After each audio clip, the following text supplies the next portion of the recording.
অসম ৰাজ্যিক মহিলা আয়োগৰ উদ্যোগত আৰু ৰাজ্য চৰকাৰৰ মহিলা আৰু শিশু বিকাশ বিভাগৰ উদ্যোগত বিশ্বাস যাত্ৰা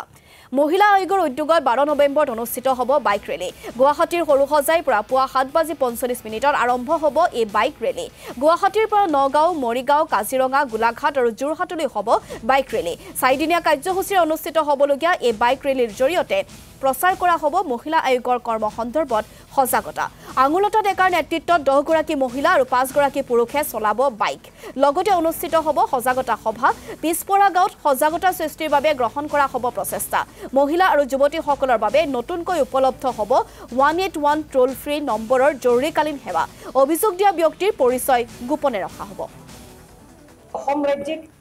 মহিলা আয়োগৰ উদ্যোগত আৰু অসম চৰকাৰৰ মহিলা আৰু শিশু বিকাশ বিভাগৰ সহযোগত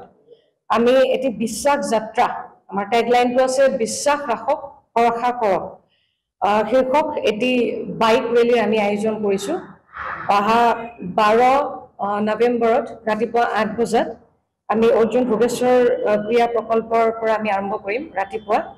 আৰু মহিলা সমূহৰ ক্ষমতা আৰু ন্যায় প্ৰতিষ্ঠাৰ সজাগতাৰ বাবে আমি এই বাইক ৰেলীটো আমি অনুষ্ঠিত কৰিছো আমাৰ এই অনুষ্ঠানটি আমি অহা 12 তাৰিখ আমাৰ ৰাতিপুৱা 8 বজাত আমি ৰেলীটো আৰম্ভ কৰিম আৰু এই ৰেলীটো আমাৰ গুৱাহাটীৰ পৰা আৰম্ভ কৰিম